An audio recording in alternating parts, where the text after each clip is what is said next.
Welcome to Earl, Stewart on Cars with Earl and Nancy Stewart, Stu Stewart, and Rick Kearney. Reach them with your questions at 877-960-9960. And now, here's Earl Stewart. Good morning, everybody. Every Saturday when I say that, I just say, how many times have I said that? Good morning. My name is Earl. I'm a recovering car dealer, and I've been doing this for about 16 years. I'm losing track of time. And what I'm doing and what I'm talking about I'm doing is telling you how to avoid being taken advantage of. I say ripped off sometimes. Taken advantage of, ripped off by car dealers. And car dealers they're kind of like a protected species. They're endangered because they do business the way a lot of other businesses did business 100 years ago. That's about how long we've had car dealers. But they're frozen in time. They really haven't caught up, and they're still using a lot of unfair and deceptive advertising, tricky sales tactics, lying, cheating, and stealing, to put it bluntly. And to back up those harsh words, because I know there are a lot of dealers out there listening, a lot of car dealer employees out there listening that are saying, how dare you? Gallup poll, honesty and ethics in professions. The Gallup poll has been conducted on this subject, honesty and ethics, for, 1977. You do the math, 40-some-odd years. And every year, car dealers rank at the bottom. They've been dead last. Last year, 2018, they were dead last in honesty and ethics among all the professions. And this is a USA poll that's taken for all the consumers in the United States by the most prestigious polling organization, the Gallup organization, and they're used for they're the gold standard of polling. I know people don't trust polls when they talk about polls. I don't say that you can believe every poll, but if you're going to believe a poll, believe a Gallup poll. And that's why I'm here. That's why Rick Kearney, and that's why Nancy Stewart, and that's why Stu Stewart. This is the group that is in the studio this morning. And we're here every Saturday morning to talk to you, listen to you, hear your comments. And we have a few comments of our own. We have new stuff and old stuff. We welcome candid comments. We reckon we welcome people to call in and tell it like it is. A lot of people are embarrassed when they get taken advantage of. I am. I mean, nobody likes to be a sucker, right? We don't want to be taken advantage of. Sometimes we hide it. When we hide it, we do a disservice to everybody else, because our story probably has been repeated by others who maybe are afraid to talk about it too. So if you've been taken advantage of, we'd like to hear about it. You don't have to identify yourself. You can just call in. You can text us. We're on Facebook now. You can post. We're on Twitter and Periscope. The number is 877-960-9960. You can text us at 772-497-6530. Facebook.com/Earl on Cars. And as I say, Twitter. And YouTube as well. YouTube, yeah. As a matter of fact, we got the duties divided up here. Rick Kearney takes care of the YouTubers. You can post on YouTube, and Stu is taking care of the Facebookers and Twitter. And Twitter and Periscope. Periscope. Yeah. Yep. Nancy, she takes care of everything, and she also takes care of the in-calls, and she has a special role. Nancy Stewart is not just my co-host, but she's a female advocate, a women's advocate, and has done an amazing job on this show. If I want to go back 15 years, it was like a miracle when a woman called the show, and gradually over the years, last week, how many calls did we have, Nancy? How many female callers? 8. Wow. It was even, 8 and 8. So we had 16 total callers, 50-50. So congratulations. It's an amazing job. And while we're talking about it, share with our listeners our special program for first-time female callers. Yes, ladies, we have a special platform for you right here at Earl Stewart on Cars. And the first 2 new lady callers, you can win yourself $50 this morning. So join in the fun. Give us a call. That phone number is 877-960-9960. Or you can text us at 772-497-6530. But you must call if you want to win yourself $50. Back to the recovering car dealer. And thanks to Nancy, she pushed and pushed and pushed and says, we need to get some female mystery shoppers. And we dragged our feet on it, frankly, and I apologize.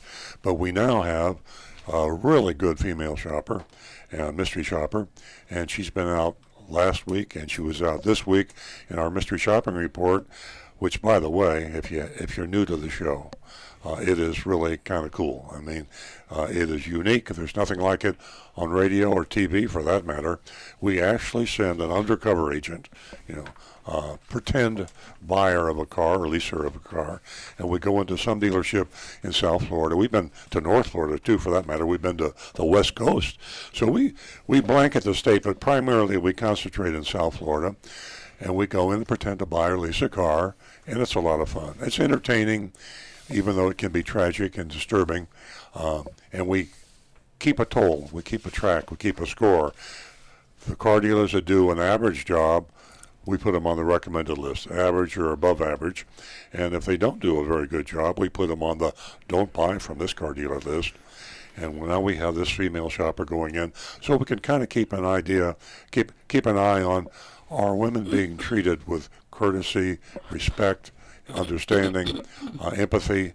Are they being, back in the day, and some of the car dealerships are still mentally back in the day, women would be told to come back with your husband, or let me show you the cosmetic mirror on the rear visor. They wouldn't open the hood. They wouldn't talk about the technical features of the car because they were talking to women.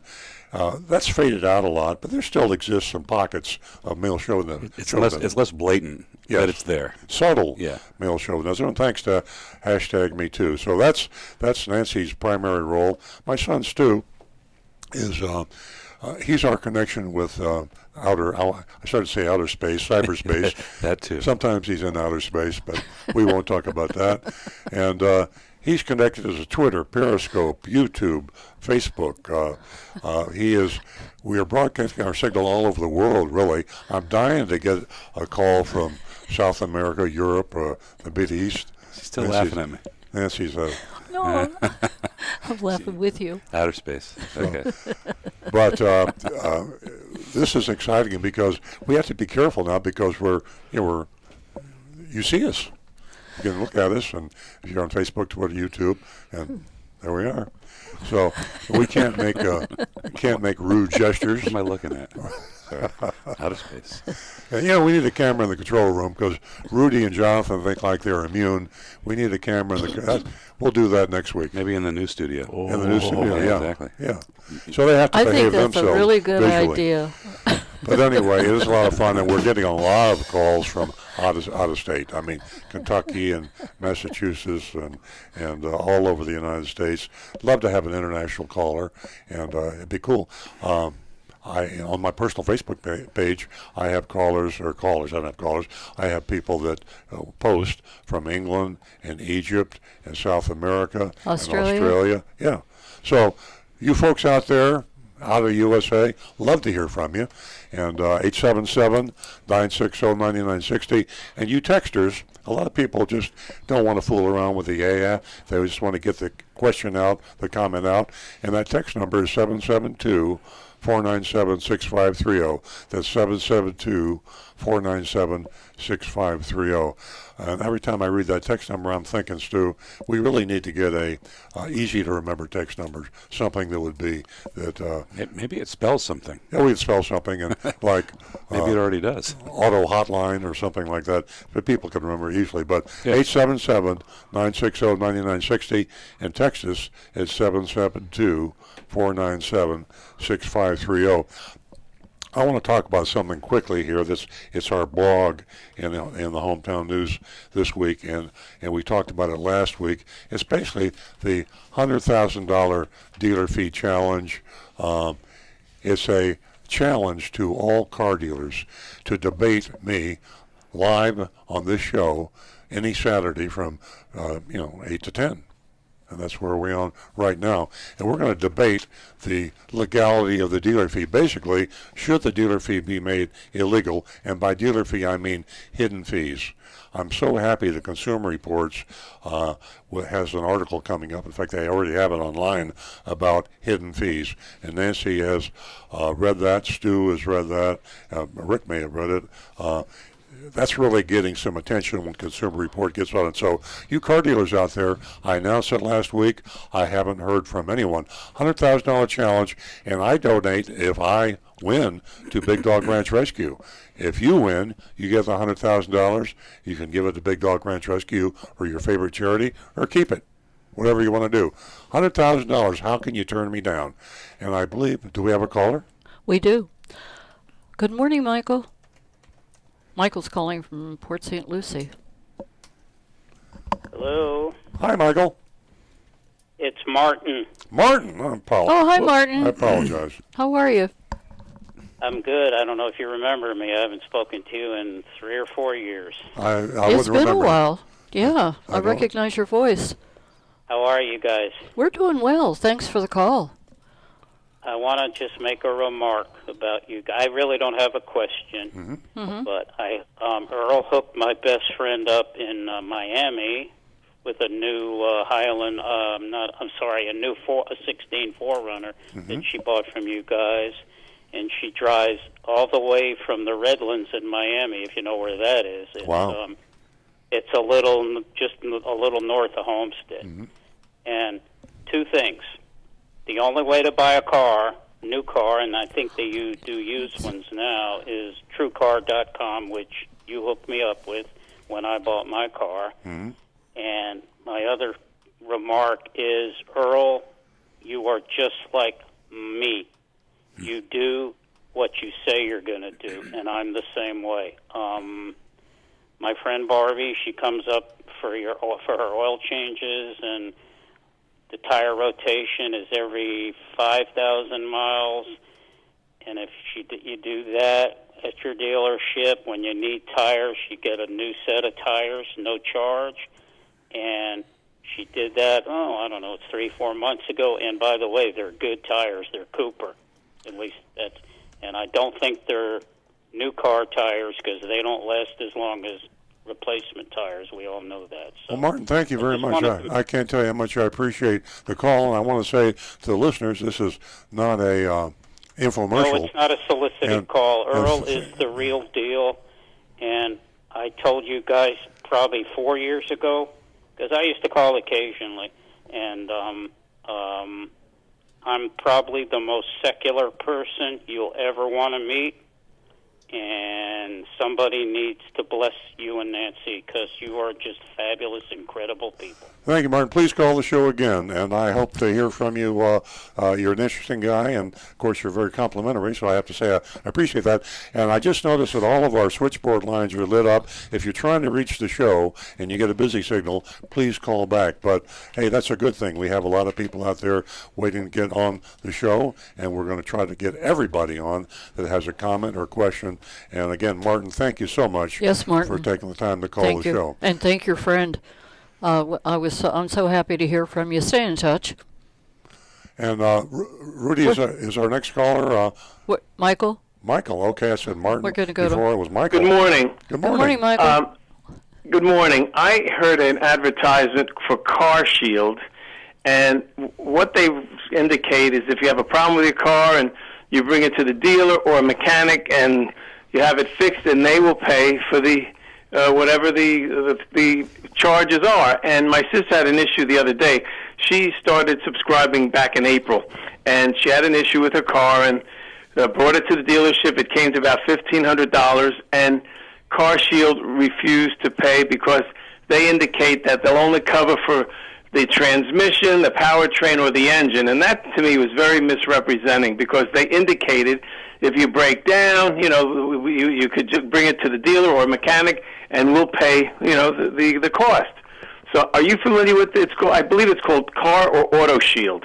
It's like an insurance plan on your car. Yeah, Stu is familiar with that, Stu. Yeah, you hit the nail on the head, Michael. It is an insurance plan. It's a remarketed extended warranty, and it's kind of presented out there like it's a brand new thing. It's the same thing that's been sold by dealers since probably the beginning of the car business, and also third-party sellers. But it's an extended warranty. Technically, it's called a vehicle service contract, but all it is an insurance policy. You pay a premium. And more likely than not, you're going to pay more in premiums than you'll ever see in your in benefits. The bottom line is ignore any solicitation from any extended warranty or coverage plan like this. If you get an email or a snail mail or any kind of solicitation, if you have to have an extended warranty or you have to have a maintenance plan, analyze it carefully, see what it does not cover. That is the big thing. And what it does cover often is, as you say, is powertrain, engine, transmission, and that is something that isn't going to If it's come just up very powertrain, then exactly. So stay away. Stay away from, beware of them. The thing of it all, I think it was about $100 and maybe $13 a month. I think she made one or two payments, and I told her to call her credit card and dispute the charge because to me it's misrepresentation. I mean, the way they advertise, if your car breaks down, we'll take care of it, and certainly. They didn't go into the details about transmission, engine, or powertrain. No. These extended warranties are one of the biggest scams on the market. I even get them in the mail, and they're blanketing Florida with it, probably the whole USA, but just totally ignore them, throw them in the trash can. If you want to buy an extended warranty, you go take it into the dealership and be sure it's a manufacturer extended warranty. And even then, I don't recommend you buy it if you've got a quality car. If you're buying a Honda or Nissan or a good quality Consumer Reports approved type car, you don't need an extended warranty. Well, thank you for the information. Appreciate it. Thanks for the call, Michael. And we've got another caller. We do. We're going to go to John in Palm City. Good morning, John. Hey, John, you there? Yes. Hey, John. Hi, John. Yes. How you doing? Good morning to everybody. Good morning. It's funny talking about schemes. According to USA article, there's so many scams out there you can't believe it. The Federal Trade Commission just shut down 4 illegal robocall firms, major firms, billions, not millions, of illegal calls. The first topic that was on it was auto warranties. Second was home security. Third is debt relief. 4, and we're talking about billions of illegal robocalls. That's number 1. Then, according to Scamicide.com, Federal Trade Commission again accused dealers in the state of Virginia and Maryland of sending out notices to 21,000 vehicle owners, send out postcards mostly, warning with their phone number on it, the dealer, to call this number. There's a recall, dangerous recall on your car. Bring it in. There's no charge, okay? Mm-hmm. You call, you make an appointment. You bring the car in. Then they call you or contact you and said, well, that's taken care of, but we found this and that, other new problems that are not covered by this warranty, and the owner must pay. That's good information. This is just some of the things that are going on with scams. I thought scams were bad when I lived in New York City. Boy, this is nothing what's going on today. It's unbelievable. Yeah, big time. There's an old saying when I lived in New York, be careful, somebody might try to sell you the Brooklyn Bridge. Well, these scams are very serious because people are, you get a postcard, especially today, with all the recall notices that are out there, and you think it's absolutely legit. And there's the dealer on a postcard, name and number to call, and actually you bring it in. So what happens? They sock it to you when it's in there. They said, we fixed the problem. First of all, anybody on recalls, call that number, www.safercars.com. Yes. That's very important. Yes, that's .gov, G-O-V, www.safercar.gov. Right, .gov. Okay, I'm sorry. Oh, no problem, John. What Thank I want you to very say much. is, just to give you an idea of some of these scams, people have been getting calls, and it's your phone number on it. Mm-hmm. I don't know if anybody has gotten that. Yeah. People that I know, myself, I've gotten 3 or 4. Yeah. That's your phone number, so you wonder what's going on. Yeah. You John, pick it up. John, there's And, a app out it's there a that you can complete use scam. that automatically blocks robocalls. It's called RoboKiller. Yeah. I use that on my phone. RoboKiller, RoboKiller. Download it on your iPhone. Don't know if Androids have them, but I get no robocalls anymore. On air. This is a great website. It's called Scamicide.com. Scamicide. People have time, go look at it. Very good. And these dealers, this is a lot, 21,000 notices that went out in the 2 states of Virginia, and they said it exists in other states of the United States. I didn't see anything about Florida on it. Yeah, huge amount of that. Thanks, John, for the heads up. You're absolutely right about that. Yeah, thanks, John. We're really backed up with some calls. We really appreciate your call. We'll hear from you again next week. You always have a great amount of information to share with us.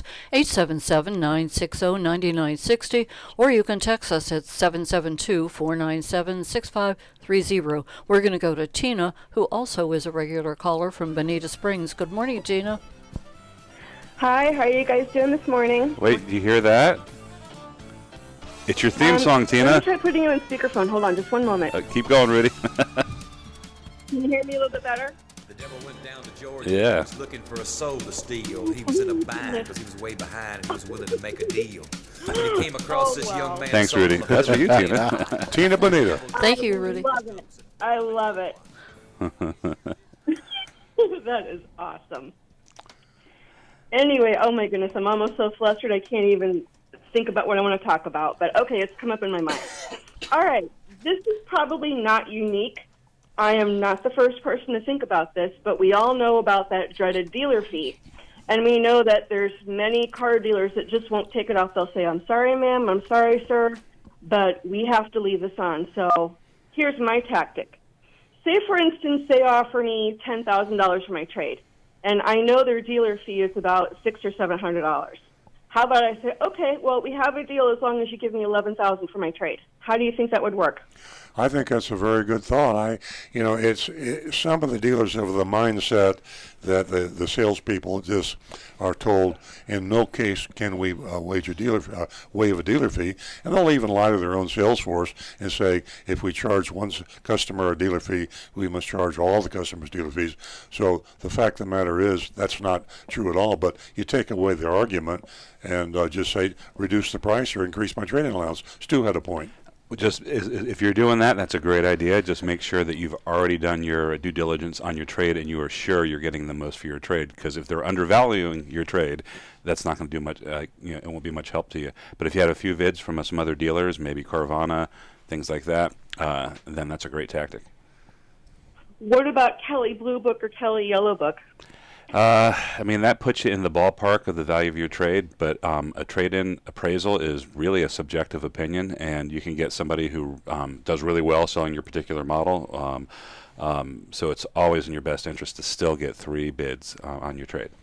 You can use Kelly Blue Book as a guide, but you need to really check it in the real world. The best value, true value for your car is what somebody will actually pay you for it. And when you go to a car dealer, let's say you're trading in a Honda, you go to a Honda dealer, use Car Manager, and say you want to sell them the car.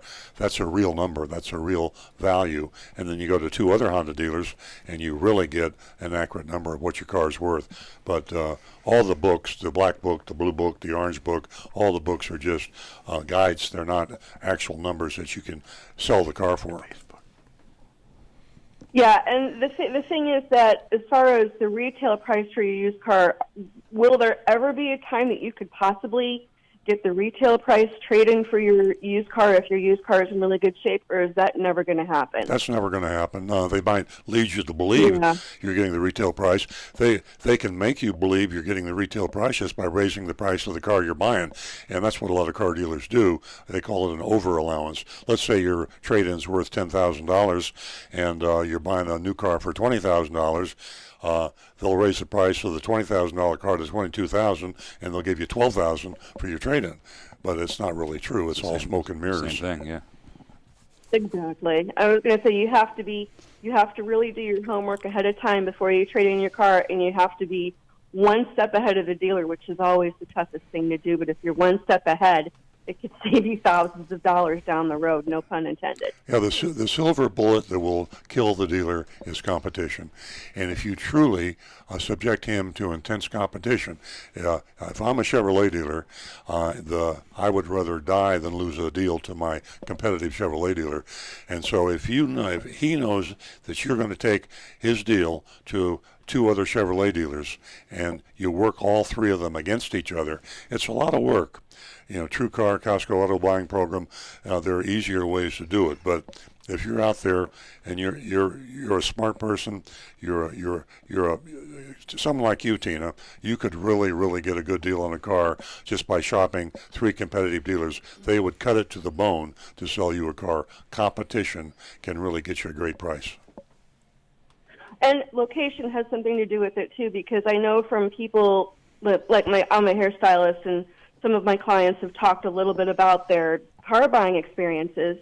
And one of the rules I found out from people that are not necessarily all that wealthy, they will go to LaBelle, they will go to Port Charlotte, they will go to Punta Gorda to buy a car rather than Fort Myers and Naples, because Fort Myers and Naples, being a wealthier market, they charge more for their vehicles. I know somebody that had bought a brand new, beautiful Ford F-150 truck. He went to LaBelle, and he got a deal that was $7,000 less than the dealer in Naples. Wow. That's amazing. Yeah, you're absolutely right. And the neat thing now is we've got computers and smartphones, and you can shop online at any distance. I mean, years ago, just for fun, I got on my computer and I started shopping as far away as Tampa just to get an out-the-door price at all different car dealerships. And you get a huge, just say geographically, sometimes you get I haven't heard of a $7,000 swing, but I believe it. And use your computer and save your shoe leather and your gasoline by driving around for car dealers. Get online out-the-door prices, and there's no limit to the number of dealers you can shop. Heck, you could even shop out of state if you wanted to. The nice thing about getting a real low price, even if it's far away, you can take that price to your local dealer and say, look, this is what I can buy it for. I don't feel like driving to Tampa, but I will if I have to. If you match the price, I'll buy it from you. Yeah, exactly. That's a good idea. Be willing to travel a little bit. Mm-hmm. And for those people online right now that are maybe not so internet savvy, which there's quite a few, and there's no shame in that, if you have a younger relative or someone else that's really computer savvy in your family, sit down with them in front of their PC or their mobile device or whatever, and patiently go shopping for cars online. Yeah. Especially if it's not, if you don't, like a lot of the older generation, they still don't have cell phones. They have flip phones. They don't have a mobile device necessarily, but a younger family member could be a real help. Exactly. And interesting point you make there, because I talk about victims, and I talk about very young, very old, English language impaired, lack of education. A big class of victims we have now, Tina, which you identified, are the non-cyber savvy. We have a whole group of people in their 60s, 70s, 80s, 90s, and they don't have computers. They don't use computers. They don't use smartphones. If you don't use online tools today, smartphones and computers, you are being taken advantage of. We have two-tier pricing, the internet price, and we have the walk-in-the-door price. If you call or walk in today and you don't get the internet price, you're paying too much. And a lot of people, as you say, Tina, the elderly, just don't know how to use a computer. Get your grandkids, your kids, your friends, somebody that can help you, and shop online with their assistance. Yeah, and then the other big trap that we've talked about before, especially with the elderly, is avoiding the lease trap, because they may think they're buying a vehicle. When they sign that paperwork, they find out too late that they've signed a lease. Exactly. And that could really be problematic. So, like we said before, the golden rule of car shopping is never go by yourself. Exactly. Never. Tina, thank you so much. And you hit on a lot of hot topics, Tina. And the bottom line, never go shopping alone. Thanks so much for the call, yes, Tina. Oh, thank you. We'll hear from you next week. Give us a call toll free at 877-960-9960, Or you can text us at 772-497-6530. And like Earl mentioned earlier, we do have that mystery shopping report, and it's a doozy, and that's from Ed Moore's Delray Toyota. And we're going to call it part 2 of the Costco program. Back to the recovering car dealer. I think we got some texts. Stu's got some marks on his pad there. We do. The first one comes from James H. Question is, can I register a new car on my own and avoid the exorbitant dealer registration fee? I think the answer is no.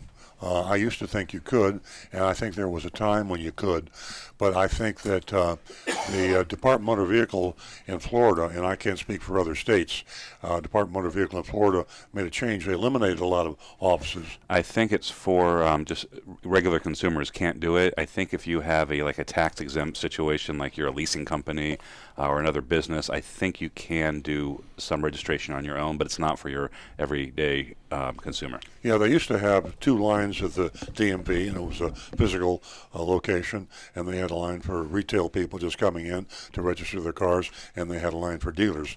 And now they just don't have any more DMV offices, and it's most all done online. Yeah. You'd have to travel a long way to find a physical DMV office. Lake Worth. Military Trail just south of Lake Worth Road. Yeah, be interesting. Let's make a point, if you wouldn't mind, Rick, check it out and see if you're a retail buyer, you want to take care of your own registration. Can you do it? See what they say. I've got next Friday off. I'll go in there and find out. Okay. You can call, too. Yeah. Rick to the rescue. Thanks for the text, James. We've got some more here. Yep, this is from Jody Presti. Do you have any suggestions on what to say to the dealer sales rep to refuse the dealer fee? That's a good question, and we've heard it many times. It depends on the dealer. I prefer the way to take the dealer fee away from the dealership or this car salesman. The way to take it away is a tool for them to make more money, is to focus on the bottom line price. And that way you don't have to argue with them about the dealer fee.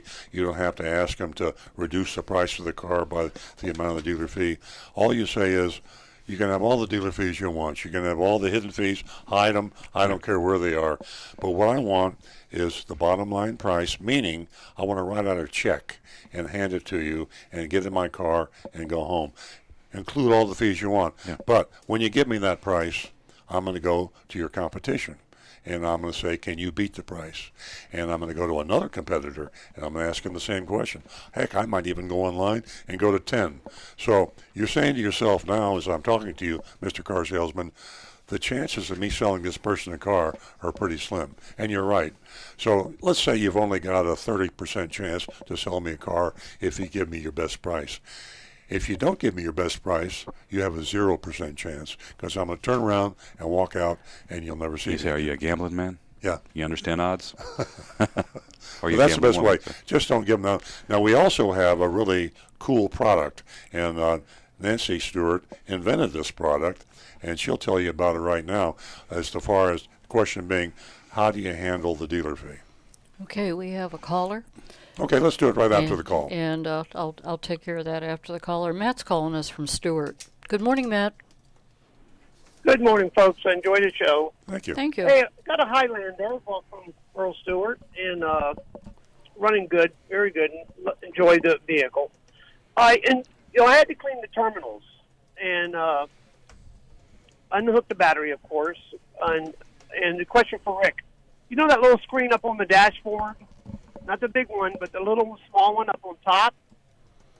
Yep. I can't get everything to come back up on that. Why is that?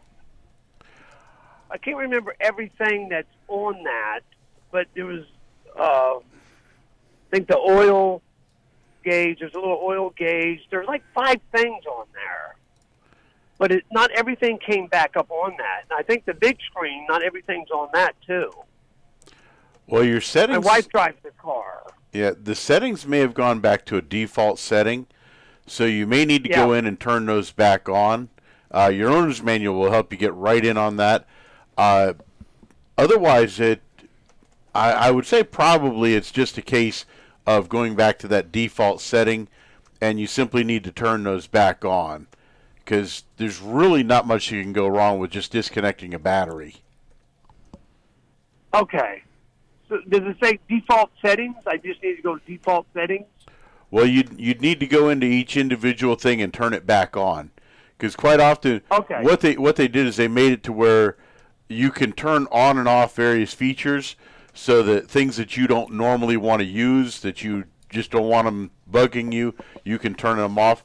And they keep a lot of things turned off in the default, and then the customers can go in and activate them as they like. I see. Okay, thank you very much. Not a problem. Matt. Thanks for the phone call. Yeah, I'll just make a little editorial comment before we get over to some of the text. Actually, Nancy has something to cover, but I think these cars are really too complicated today. I include Toyota and most of them. I think they really need to take a lesson in user friendliness for the average driver. And, Absolutely. And I consider myself, for an old guy, I'm pretty cyber savvy and pretty good technically. You sure are. And I get buffaloed on my car, and Nancy and I have spent some time with her car trying to navigate around to figure things out. Why? I mean, there's got to be. You buy a car so it's easy to get from here to there. You don't want complication. I'm going to keep this manufacturer anonymous so it doesn't sound like a commercial, but I do know that car manufacturers are aware that their navigation and their user interface is just, well, it's not they suck. Yeah. And so they're working on it. So there's one particular manufacturer who is currently testing their new, audio-visual interface. They say there's a standardized score that the industry gives to usability, and they said currently most car manufacturers their heads-up display. No, the head unit with the radio, the navigation, combination meter, and the they score in the low 30s, and where like an iPhone scores around 83. Okay. And so that's the relative ranking of usability. But they are saying that they tested these upcoming things and they're scoring in the mid 80s now. It's good to hear. Fantastic. Nice. 877-960-9960, or you can text us at 772-497-6530. And we are going to Miami, my favorite place, and we're going to take a call from Chris. Good morning.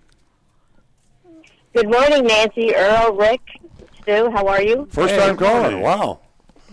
Chris, I have $50 for you. I have a question, a kind of a two-part question.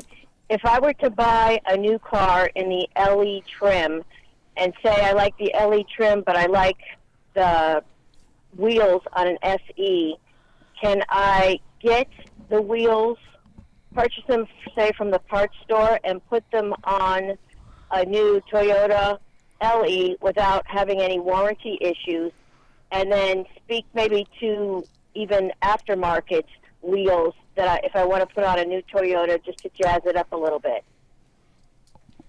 I think it's definitely worth asking the question of the dealer if they are available as a retailer or after sale item. In a lot of cases, some of the factory, and I'm only speaking for Toyota, I'm most familiar with that. It might come in a package or standard equipment, and it might only be available as a replacement part. Now, some dealers might swap them from another vehicle that they have in stock. That can involve a cost. I do believe that it's put on by the certified technician and it's handled, and it's a OEM equipment. Chris, I would say you want to be very, very careful. I'll give you a rule of thumb: don't do it. We have had, in my dealership, we have some of our most chronic complaints about people who have either bought specialty wheels on their own or inadvertently had them switched somehow or other. A car is designed with the wheels that came on it and the tires that came on it, and you can vary a little bit, as Stu says. You can vary a little bit, but let the buyer beware. It's one of those situations there. Good idea. Once you buy a $1,000 set of wheels, you're gonna want to keep them because you're not going to want to waste the money, and you're going to have possibly vibration problems and other problems with the car. So once you vary from the design of that car, it is at your own risk. Yeah, it can become a pretty complex problem, Chris. I hope we answered your question. You did. It just, I love the LE car, but I like the SE wheels, so we're kind of in a conundrum. So, but we'll figure it out. Yeah, Well, I Chris, can understand Chris, completely. Chris, just be sure you talk to a dealer that can look you in the eye, the technician, and tell you that you will have no problems, vibration or otherwise, tire wear. There's so many things that a wheel change can do, and have them put it in writing. They try to get that, yeah. And that way, it'll be on them if you have a problem. And they say, you sold me the wheel, and you told me it was going to be okay, and so fix it. And that'll be, the ball will be in his court to take care of you. Yeah, that'll etch it in I glass. gotcha. Hey, Chris, stay on the line, and Rudy will take your information, and I'll get the $50 out to you. As a first-time female caller, you qualify. Great. Thank you so much. Thank Have a you. good day. You're welcome. 877-960-9960, or you can text us at 772-497-6530. Rick's got some YouTube, I believe. As a matter of fact, I'm going to take these a little out of order because Frank, of course, just asked a great question. He says he's going to test drive a 2016 Mazda CX-5 today for possibly purchasing it. It does not have some of the features, the safety features, like lane departure warning. And he's asking, is it possible to add such features to the car? Well, there are some features that you can add aftermarket. Blind spot monitoring, one of Earl's favorites, can be added aftermarket. It can be a little expensive, but you can add this on where they will install the sensors and you'll get a warning light that actually goes, instead of in the mirror, it's usually on the A pillar. And it's still, it gives you the warning light lets you know. What's the A pillar? That's the pillar that goes between the windshield and the front edge of your door. Okay. So you'd still have it right within few inches of where the light would be if it was in the mirror. Lane departure assist, I don't think would be available aftermarket. That's more of a very specialized design. It would be more integrated. Are all over the place. Backup cameras, well, for a 2016, it should have it because they were federally mandated for 16. Can you hold up your phone and do a selfie shot behind you to see? Just kidding. You could try. Don't do you that. could try. But such things as parking assist, the sonar sensors for parking assist, all over the place. Go on the internet and just basically Google some of the new tech devices available aftermarket for cars. You'd be amazed at some of the great features that you can get to add on to older cars. Yeah, I'd go on and Amazon. make them a lot safer. More people are going to Amazon now than they are Google for getting ratings. And go to Amazon, Google what you're looking for, and then check the ratings. And the ratings are very good. You could read them and make an intelligent decision. Right. Well, my Great favorite is idea. I like to use Google to get to the tech articles that tell me what these things are. Then I go on Amazon and look at their ratings to determine, is this a worthwhile thing? Yeah. And I do love those. Okay, and Cash Money Monkey, I didn't choose the name, but hey, welcome aboard, sir. We welcome you here. Can you tell me if the service packages offered in the finance offices are negotiable? I say maybe. I would say also just be very careful, depending on the packages. You're talking about maintenance, a service package, I presume you're talking about maintenance. It's a simple way to decide because you look at the menu or the prices that the car dealer charges if you just drive in the service department, and you add up what the owner's manual recommended maintenance is, and see if you're saving money on the maintenance package. If you're not saving the money, there's no reason to pay it. The car dealers make their money on the maintenance packages, by the way, for people that buy the maintenance package and just don't come back for maintenance. Unfortunately, that happens all too frequently. People do not maintain their car according to the manufacturer's recommendation, which is not a good idea. But sometimes these maintenance packages are priced very well, and if you buy the package and you can save money, say 20% over what it would cost you if you came in the service drive, buy it. Just be sure you come in and get all the maintenance done. Did you know there's a local quick lube place, one of those little Jiffy Lube type places on North Lake Boulevard, that for a synthetic oil change, would you like to guess how much they charge for a synthetic oil change on an average 4-cylinder car? $100. Exactly. $100. Do I get a prize? For $50. As a matter of fact, yeah, the next time you bring your car in for service, I'll find somebody to work on it. Thank you very much.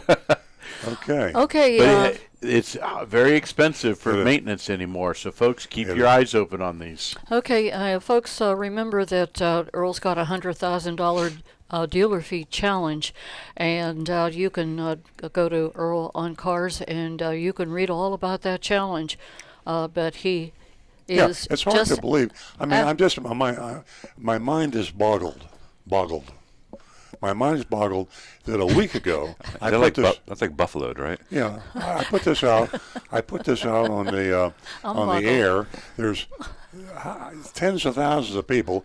We did a blog. Yeah. We've told everybody in Florida. We reposted too. So and I've said to all the car dealers out there, here's my cell phone number.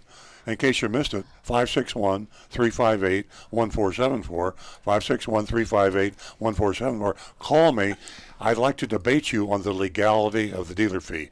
We will have an impartial jury, which will be the listeners to the radio show, and we will each have equal time. It'll be by the kind of like the parliamentary rules of debate. You'll have 5 minutes. I'll have 5 minutes. It'll be You'll fair. have a rebuttal. Totally fair. And it's fair. Let me do a commercial for it.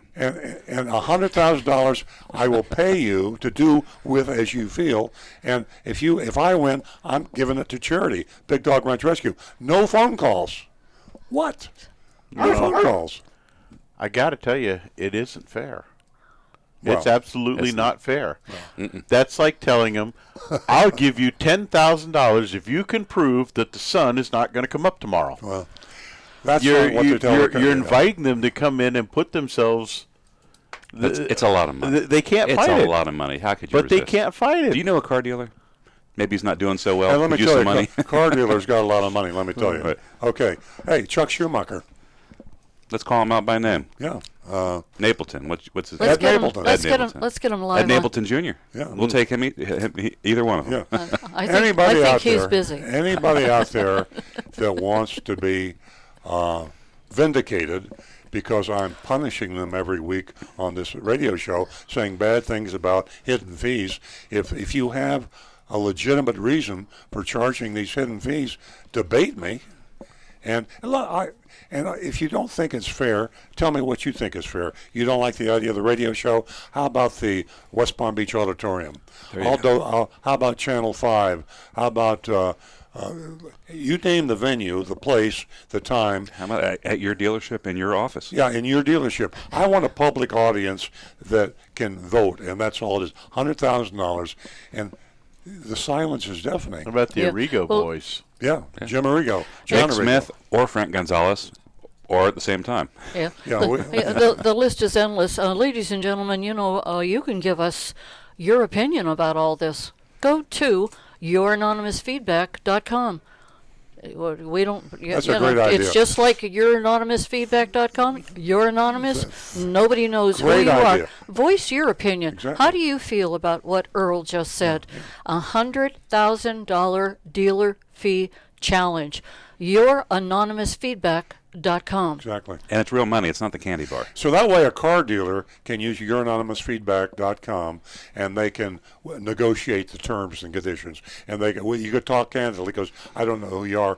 You call me text me or Type at you. Yeah, type at me. Yep. Youranonymousfeedback.com and say, listen, I don't like the idea of the radio show. Let's use another radio show, or let's use a physical location, maybe in your backyard.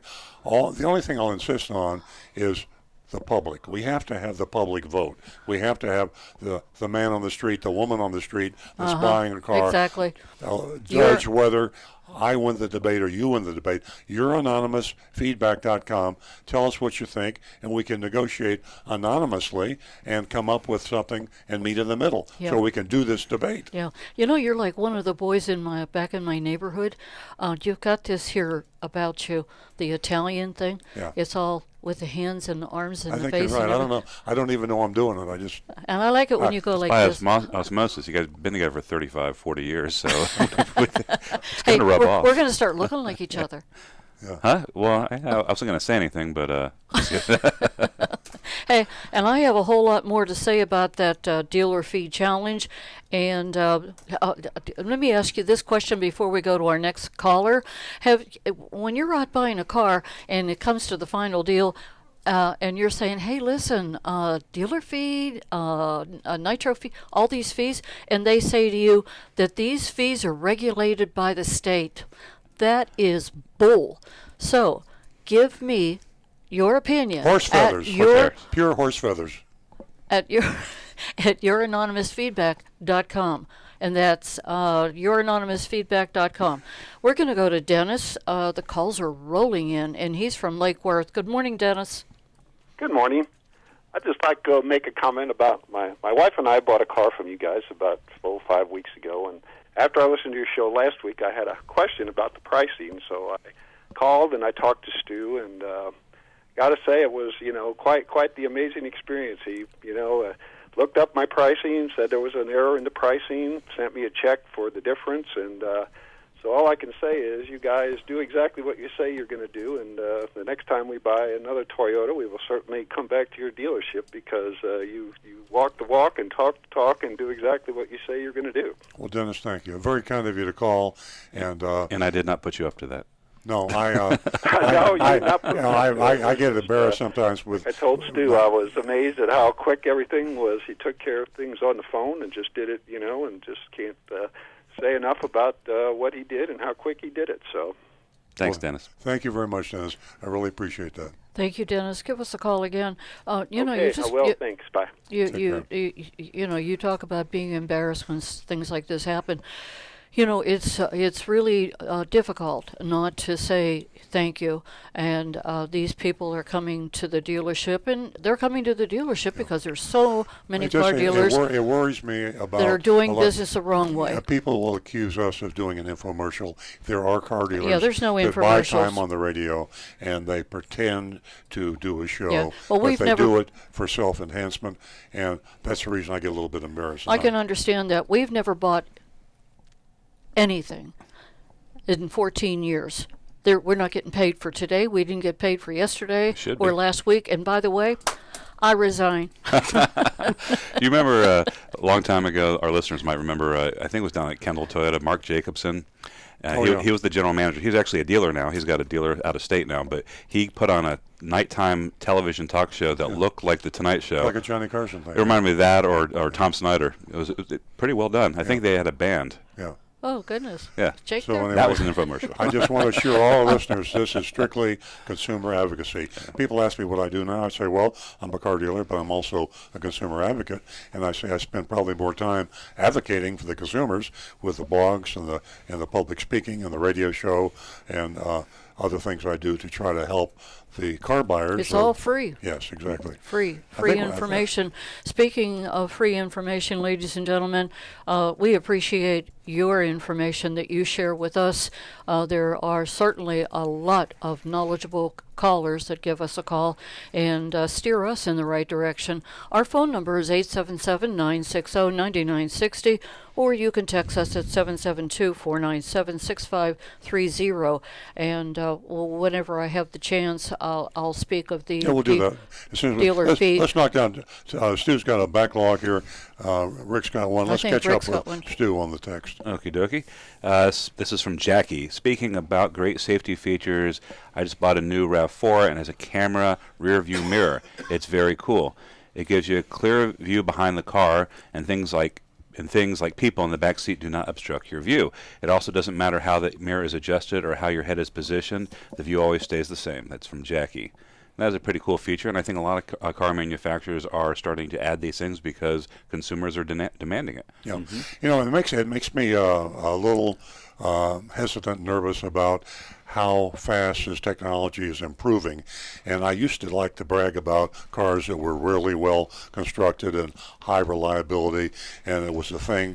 We'd have service customers come in with 200,000 or 300,000 miles. People would say, I've had my car for 10 years, and it's running like it was brand new, and it was like a thing that was really a thing of pride and prestige. Now I get nervous. They're like smartphones now. Because if you have have exactly, if you have a 10-year-old vehicle today, the car is obsolete technologically and safety-wise. And in the a year. safety, yeah, exactly. The cars today are infinitely more safe than they were 10 years ago. So if you took really good care of your car and it runs like a top and you maintain it properly, you still have, relatively speaking, an unsafe car. So I don't know what to do. What do we do with these unsafe cars? We're going to trade them in. Someone's going to buy them, but just beware. This might lead into the how ride sharing and the traditional car ownership's changing. Subscription service down in the future might be the way to go, because that way you're always like a smartphone. You're always on top of the technology and the safety features. Exactly. Ricky, did you have a point? No, except to say that right now I don't think they have the video camera rear view mirrors available. But I bet they'll be out very soon aftermarket. Oh, they do. They all right. It's on the new RAV4, yeah. Well, I know it's on as a factory option. Yeah. But I'm talking like an aftermarket camera that gives you a rear view full size how like easy that. would that be to make? That would be pretty easy to do. Yeah. I mean, you've already got a backup camera, and you can already run it to a large screen. Yeah. All you got to do is have just to flip a switch and boom, that screen is You showing guys can you talk what you about that see. after the show. Let's get great. Let's get to the next text. All right, next one is from Edgar Pinto in Huntsville. Hey, we got an out-of-state texter. Why doesn't Toyota offer a larger van than the Sienna, which only fits 7 passengers? I see Fords, Chevys, even Mercedes with larger bus-like vehicles, but they don't have the same mechanical quality as the Toyotas. Do you have any connections? Can you put the word in? Mr. Edgar Pinto. Edgar, the car manufacturer's problem today is too many combinations. Toyota and Volkswagen, all the worldwide manufacturers, have a huge number of models. They may well have a model in Japan or India or some other place that we don't have in the United States. Mexico. They probably do. They tend to build cars, trucks, and vans for the locale to the best of their ability. A lot of the European streets are very narrow, and Asia and different parts of the world. So the big problem today is too many models, not having enough. Yeah. And everybody would like to have something a little bit different, but they're trying to narrow the model selection. Rick? I know for a fact that Toyota has a Mexican Coaster. version of a 15-passenger van Called the Coaster. that you can buy in Mexico. Unfortunately, not available in the U.S. Exactly, and mission Great. controls make it unique to the particular locales, especially USA. You can't take a car that qualifies for Japan, and or Mexico for that matter, and bring it to the U.S. because of the emission controls. Great information. We're going to go to our first-time female caller from Hope Sound, and that's Christine. Welcome to the show, Christine. Good morning. How are you? Well, thank you. I have a question about this dealer challenge. Are you only accepting challenges with dealers in the state of Florida? Yes, it is. It is in Florida because I don't know the dealer fee laws in the other states. I would certainly consider making an exception, but I would probably want to familiarize myself. For example, in California, dealer fee is permitted, and they have a fixed price, and it has to be called a dealer fee, I believe. It might be some other name, but they can't change the name of it, and they can't vary the amount of it. So that's a good situation. I don't have a problem if you have a small dealer fee and identify it, and all dealers charge it, and that's the way it is. I have a problem in Florida where there's no limit to the number of dealer fees, there's no limit to the amount of a dealer fee, and there's no limit to the number of names you can attach to the dealer fee. You can call a dealer fee anything you want. I think that's outrageous, but to answer your question, my challenge, as stated in my blog and as I've discussed it on the radio show, is for the state of Florida. I would entertain making an exception from another state with a caveat that I'd have to read and familiarize myself with that law. Okay, well, what about a big dealer that has dealerships in many states? So they have all kinds of different rules they probably have to follow then, right? Well, they would only have to, in the Florida dealership, they'd only have to follow Florida law. For example, AutoNation has dealerships in all 50 states, and and they sell cars differently in all 50 states. In Florida, AutoNation does charge dealer fees, and in California, they charge a dealer fee, but they have to call it what California designates, and I believe the cap in California is $75.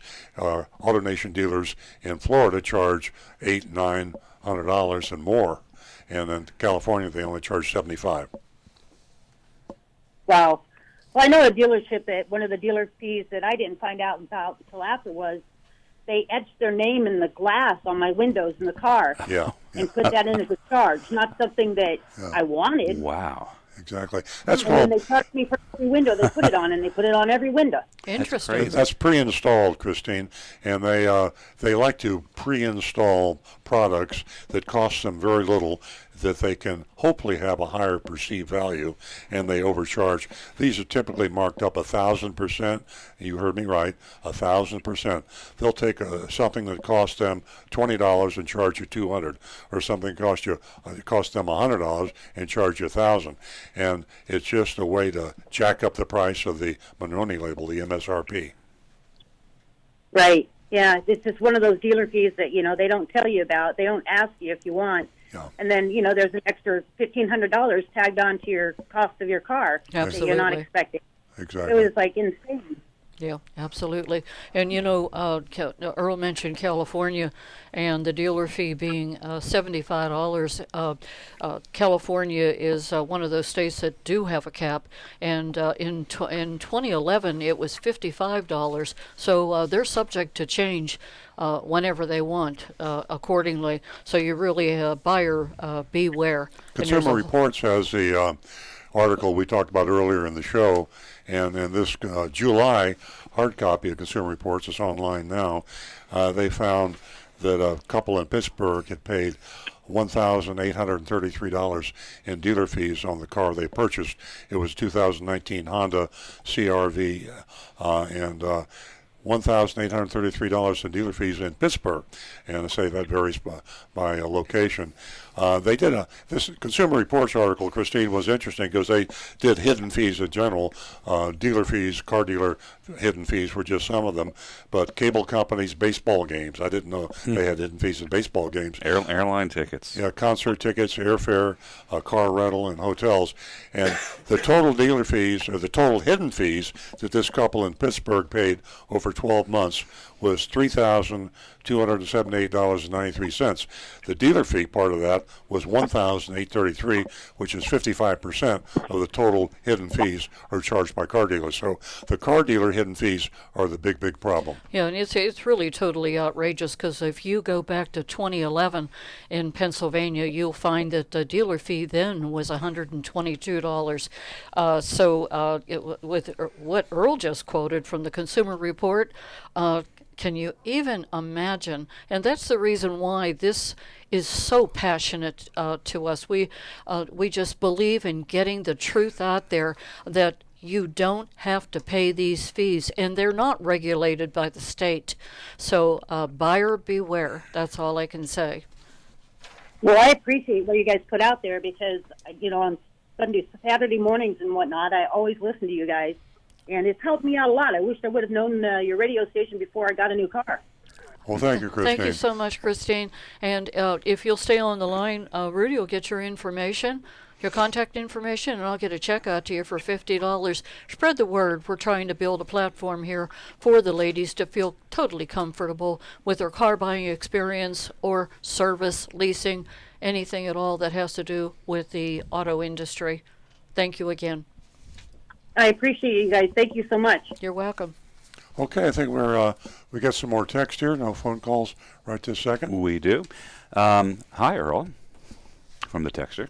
Hi, Earl. What is a good starting offer when negotiating on a used car? 30%, 20%, or 10% below the asking price? Well, of course, it depends on the dealer and depends on what the markup is. I always recommend that you check some other sources. You can go to Auto Trader and you can get a general relative idea of what prices are. You go to the used car of your choice and you can sort by price. That way it'll give you an idea of what the car dealers are asking for their cars in different locations. Bear in mind, though, that they will also add dealer fees. But it gives you a relative idea. Then I'd look at some of the lower price. Let's say you're looking at for a 2016 Honda Civic, and you go on Auto Trader, and the prices vary from by $3,000. When you go into your local dealer, you can start by going in at the lower price on Auto Trader as an offer compared to what his higher price was. Tell them about the car that you saw. Exactly. I saw the exact same car, similar miles, same condition, same color, for $3,000 less. Exactly. Nothing like competition. It is the car dealer's Achilles heel. I can tell you the vulnerability, if you really want to get a car dealer's attention, talk about his competition. If you're buying a Chrysler product, you're buying a Jeep, go to 2 or 3 Jeep dealers and let them know you're checking with 2 or 3 Jeep dealers. They get emotional about it, and they will do anything to win that price. Yes, they will. Yes, and Stu is looking at me because, in my other life, I'm the car dealer. I'm a consumer advocate. When I go to my dealership, I become a competitive maniac. You still leave the consumer advocate hat on. I do, and I know a lot of car dealers. You're covered. I've been doing this for 50 years. I know hundreds, maybe thousands of car dealers. Yeah. And the one weakness we have is the competition can drive us to our knees. Mm-hmm. So use the competition against the car. You've heard stories of car salespeople chasing you out to your car if you're leaving. Mm-hmm. That's usually because they know where you're going. Yeah, exactly. Stop them. It's amazing how far we've come, and that there still are so many stories out there, and we're not giving up. We're going to fight the fight. There's a million stories in the Naked City. And we're going to be here every single Saturday to share one more bizarre story with you. But on the flip side of that coin, there's more and more good news out there for the car buyer. 877-960-9960, or you can text us at 772-497-6530. Let's do Rick's. He's got a YouTube there, and then we'll go to your affidavit, Nancy. Oh, okay. This is from Ernesto Ortega, and he says, "Good morning. A YouTuber car salesman says to mention the trade early and not at the end because it slows and adds time to the process. But you say to mention the trade at the end. Who's correct?" I am. Yep. Yeah, you want to keep the trade out of it. I mean, the trade. There are a lot of opportunities a car dealer has to make a lot of money on you. One of them is by pricing the car too high, the new car, or whatever car you're buying. The other one is to allow you too little on your trade-in. The other one is to raise your payments way high by increasing the interest rate and adding a lot of nonsense like extended service contracts and gap insurance and window edge and things like that. So you take one of the variables away from him, and you say, I just want to buy the car. I don't need to trade in my car. I'm going to give it to my daughter or my son. I want the best price you could give me on the car.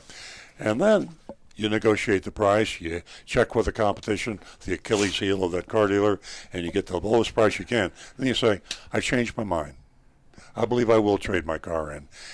What will you pay me for the car as a trade-in? And by the way, I'm going to 2 other used car lots I'm buying a Honda, okay? 2 other Honda dealers, and I'm going to see what they'll pay me for the trade-in. Keep it separate. And I think the key thing here with Ernesto's question is the YouTuber video that he looked at was a car salesman. Ooh, yeah. So that may be the indicator that they're trying to sneak you and yeah. Rule number 1, do not view YouTube by a car salesman for advice on how to buy a car. Oh, no, you should definitely view it and then do the opposite of what he says. Okay, good point. Learn the enemy. Okay, Stu, we got another text over here? We do. Here's a nice one. I love what you do for the doggies, Earl and Nancy and Stu. I'm assuming that you're the voice behind the camera in your dog adoption videos on Facebook. Well, I am. And what kind of safety equipment is available for dogs in cars? Are doggy seatbelts a thing? I believe that they are. They are.